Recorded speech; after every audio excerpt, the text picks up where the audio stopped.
Folks, welcome back. My name is Rudy. You're watching Alpha Investments. We have a little follow-up video on just Magic the Gathering market and the overall collector boxes, and it's been fascinating.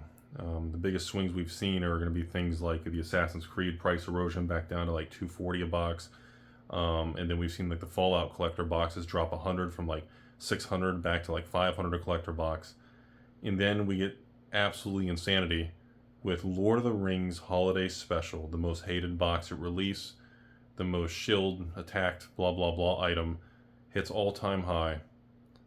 $613 plus tax. So officially $650 shipped for a collector box of Lord of the Rings Special on TCG Player with less than like 30 boxes in the entire market. So Lord of the Rings Holiday Special has turned out to be probably the fastest growing, fastest appreciating collector box that was readily available for many months with no artificial scarcity or anything. And in 1 year, almost 10 months, in 10 months we've seen a product over double.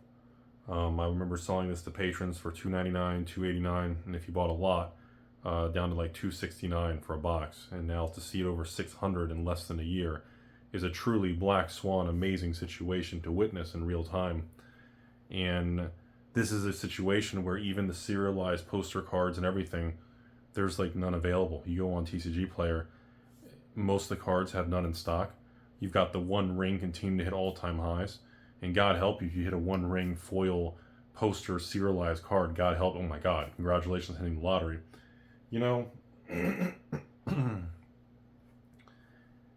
on the backs of this Bloomburrow release, and now we're seeing Bloomburrow collectors have a spike because everybody enjoyed the pre-release so much, and now watching like, Ravnica Remastered collectors hit 310 plus tax, all-time high.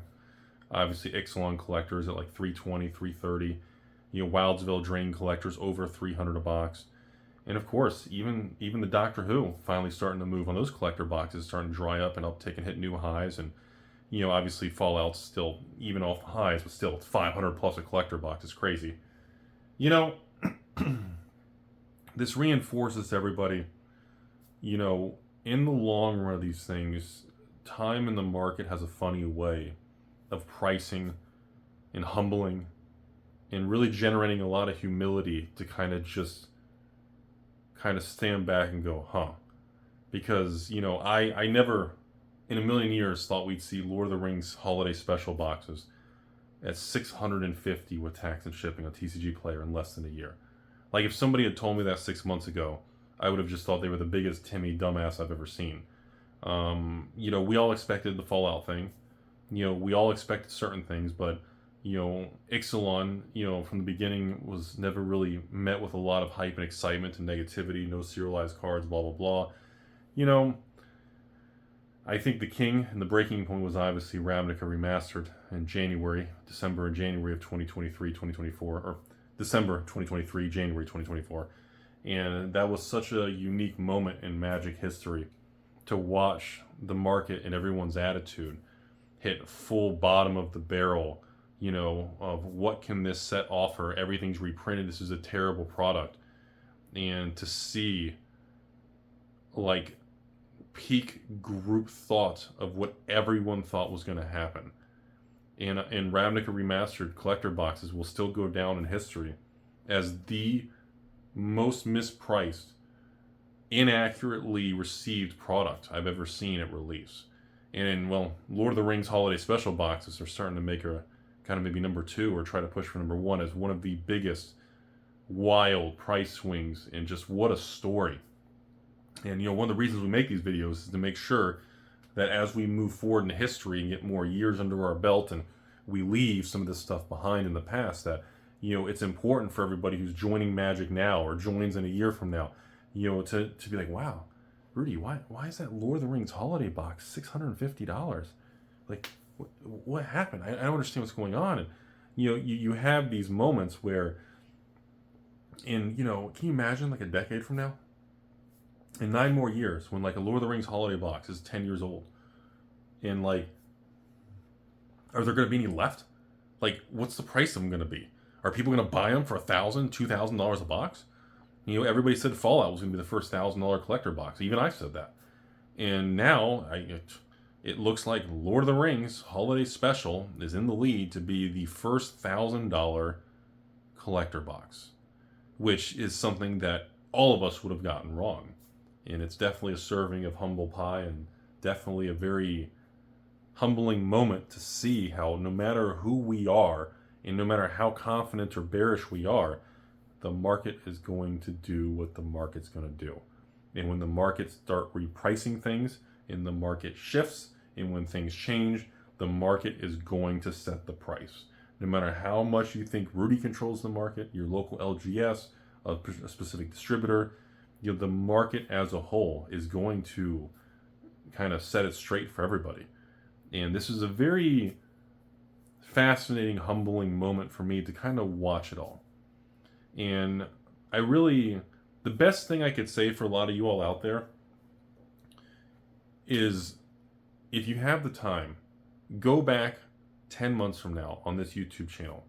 I did about 10 box opening videos. Each box was a case of 6. So 60 holiday special Lord of the Ring box opening videos.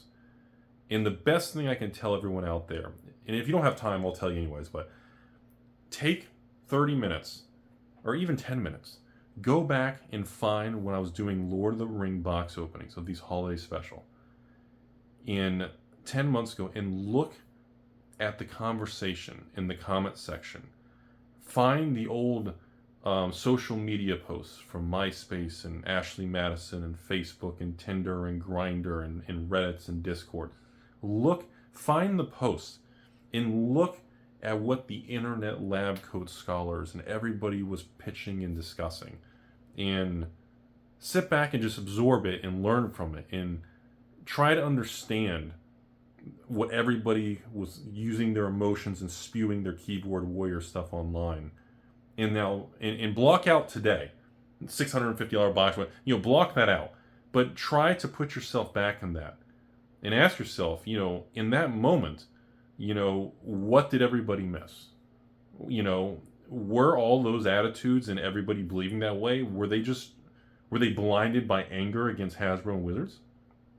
And that kind of blurred the lines of making a business decision that could have yielded a lot of money? I don't know. I don't have the answers to that stuff, And, I tried to run multiple sales of Wildsville Drain collectors and Ixalan collectors and Lord of the Ring holiday stuff. I ran a lot of sales and bundles and things, and overall, even the 3 times I tried to sell the products, it was met with resistance, and it never really sold that good. Period. It just didn't do that good. There's no other way to really say it. I think it was like $629 I did. And you got a Lord of the Rings holiday box, you got an Ixalan collector and Wildsville Drain collector. And obviously, if you had bought that $600 package, it's probably worth today $1,500 or something. But, that's not really the relevancy of it. The relevancy is looking back and trying to see a snapshot. And that's one of the beautiful things of social media and YouTube, is you can go back to videos and posts, and you can kind of look at the conversation and dialogue. You without choking and killing yourself, you can you can actually see and feel what people were talking about back then. And it's like, there are some things in life that just people get wrong, and that's okay. But it's important for us to understand why. And I like to do that. I like to go back and say, okay, everybody was like, let's go back to those videos. Let's read those comments. Let's look at why everybody was feeling that way, What can we learn from it? What can we do different now with Bloomborough, or the upcoming new, Halloween set, or the new specialty set, So that's enough talking about the Lord of the Rings and Ixalan and all that stuff. We all know the history of that now. But I want to jump to some other stuff. Let's talk about a Masters. Let's talk about Baldur's Gate. I want to pick very hot topics, and let's talk about Commander Masters, the most hated Master set of all time. Well, before that was Iconic Masters, and looking at Commander Masters, all-time high across the board. All Commander Master collector boxes, Commander Master set boxes, and The market was so angry, including me. I didn't even order any Commander Master set boxes from distribution at release. I zeroed it out. And because I was so deathly afraid of a collapse on the market being able to support, these $300 set boxes, And, sure enough, that, the product came out and Commander Master set boxes collapsed. The collector boxes held up fine. The draft boxes held up okay, but the set boxes just got pummeled, okay? And I look back now, and it hasn't even, how long has it been from Commander Masters? A year?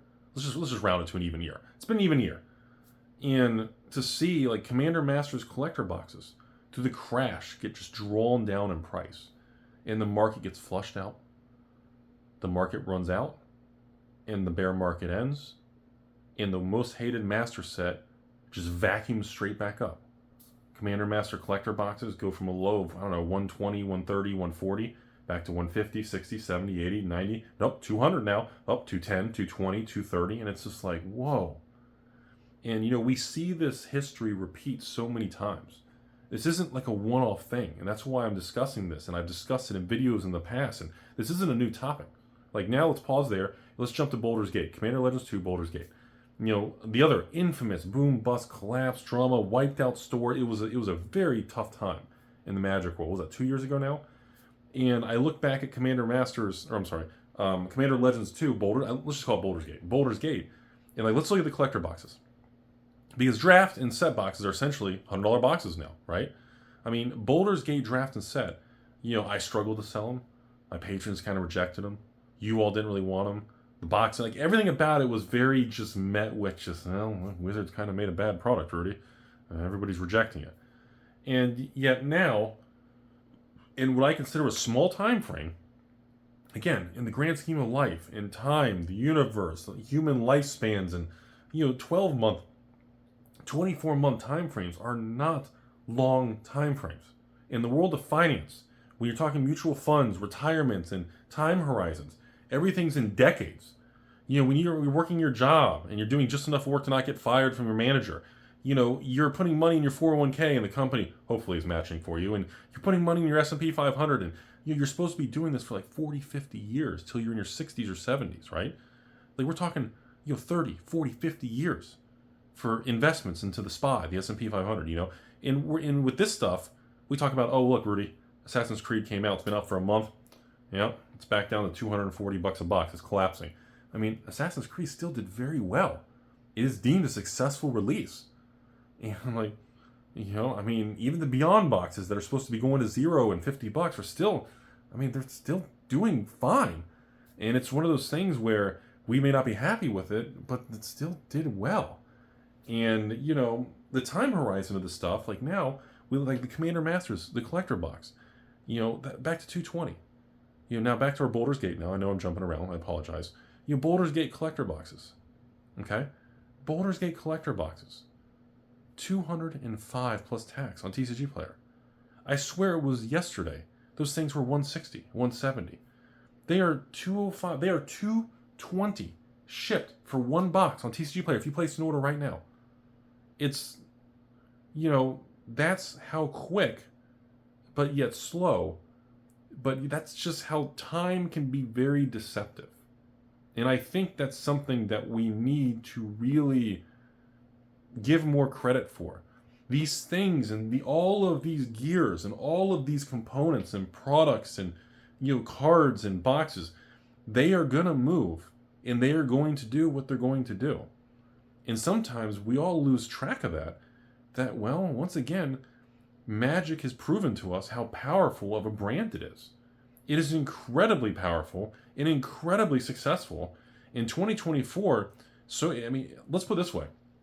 If the next 5 months, the second half of this year, okay, we're almost in August. Let's just say August 1st. You may watch this on August 1st, okay? I'm filming this at the end of July, but it's Saturday, Sunday right now, I think. So you may watch this a few days later. But still, 2024 is going to go down as one of the most successful years in Magic history, folks. And I know people just don't want to hear that. And I'm every release, if they release 12 major releases in 12 months, or let's say 11 major releases in 12 months, what, Karlov Manor collapse? and then what, the other 10 out of 11 releases were incredibly successful, that is an incredibly good year for Magic the Gathering. And then not only that, but to see all the products from the last 10 years, everything, Khans of Tarkir, Kaladesh, Aether Revolt, Eldritch Moon, Battle for Zendikar, Oath of the Gatewatch, I don't know, OG Dominarium, Amon Kitty Cat, Hour of Devastating Your Wallet, OG, Original Ixalan, Rivals of Ixalan, like Guild, Allegiance, War, Throne, every single product has been upticking, recovering, and making a run back to the all-time highs before the crash. And yeah, you can take out of context. You can say, oh, look, this product's 6 years old, Rudy, and it's done terrible. I haven't made any money. Correct. 2-year crash wiped you out. You didn't make any money. None of us did on that because, well, the bear market undid that and it steps things back. This is normal. These are normal market cycles. The difference is how you respond to it. It's the exact same thing with every other market, okay? Like I will tell you all, I'm going to end this video on this basic thing for you all. Just remember this, okay? When young Rudy had a real job and dressed up, was clean shaven, wearing his Bull and Bear golden cufflinks and all this crap and my fancy outfits and suits, and I worked for a brokerage firm as an advisor, broker, and everything, let me tell you all something, and then I'm going to end this video. Even if you had bought on third quarter 2007, when the S&P 500 hit an all-time high, and the Dow Jones Industrial Average hit an all-time high in Q3 of 2007. I was at a brokerage firm, had a real job, was in my 20s, okay? And the Dow Jones hit an all-time high of 14,200 and change, or 14,300 or something, I don't know. Even if you had bought at the absolute worst moment, because you have the worst timing ever, and you bought at the tippy top of the mountain, I'm here to tell you in 2024, you are still a hero. Because the difference is whether or not you stayed with it and stayed the course. It didn't matter if you bought at the tippy top of the mountain and you're the worst market timer ever, or if you had bought at the bottom of the market in March of 2009 when the S&P 500 hit the devil's low of 666 on the ticker. Okay? The only difference is pretty much, your gains would have been more amplified if you bought at the bottom. And if you had bought the tippy top, your gains would have still been amazing. In that grand scheme, none of it would have mattered. You look back from that, and if you bought the Dow at 14,000, and then it collapsed all the way to the bottom of 7,000, you lost half your money. Just like buying a collector box of, Boulder's Gate for $230, and it dropped to $115, and now it's back to $230, or $210, or whatever. And it's like, and it's only been 2 years. Not 16 years. And sure, I'm not saying this is an excuse to not invest in 401ks or mutual funds, but I'm giving you an analogy that when you zoom in, it's easy to make context and build arguments that are very pro or con, depending on how you feel and depending on your motive, depending on how aggressive, depending on how you want to make somebody look on the internet. But the facts remain, in a long enough time frame, the people who do stay the course do become very successful. And little Timmy, who bought at the tip of the market, at the Dow Jones Industrial Average, the S&P's highest point in Q3 of 2007, before the big 2008 mortgage crisis, they would have rode the Dow from 14,000, the Dow's at 40,000. And yeah, I know, Timmy number 2 could have bought at the bottom of the market. He could have bought the Dow at 7,000. So Timmy number 1 could have bought the high of Dow 14,000, or Timmy number 2 could have bought the Dow at 7,000. The Dow's at 40. Your overall difference in the long run, if the Dow's 40,000, whether you paid 14,000 on the Dow or 7, when the Dow's over 40, and eventually the Dow breaks 100,000, and eventually the Dow breaks 250,000, as the decades and the time goes by, it takes care of it. It gives you the leeway of being a Timmy and making mistakes. And that's why I always encourage humans and people and meat popsicles in this channel to not be embarrassed and not be upset when mistakes happen or you get things wrong. There is nothing wrong with that. And I know that's not a cool thing to do in our society. It's supposed to be all, what color is your Bugatti? And look at this, I got 20 hot chicks behind me. Thank God I don't. I couldn't keep up with 20 hot chicks. Oh my God, I'd be stressed out. It's one of those things where in a long enough time frame, it will work out. And it will work out good. But in the short term, oh wow, I bought real high. Now the market's been down 2 years. Oh, yeah, Rudy, I bought this box of cards 8 years ago for $200 and it tanked to 100 and now it's back to 200 and it's been 8 years and I've broken even. Yeah, that is part of the concept of collecting or investing in any category. You will have moments and cycles, and there can be lost decades. There can be lost years, and that kind of stuff can happen. But it doesn't mean you did anything wrong. The markets are going to market. And this is a great moment in a video like this when we see Lord of the Rings Holiday Special as the most successful, most expensive Magic the Gathering collector box in Magic the Gathering history. And it was the most hated box on release that nobody has today. And it just reminds you that no matter how you feel in the moment, you don't know what's going to happen. And if you believe in certain things, you got to stick with it. Hope that helps somebody out there. Have a beautiful day. I got nothing.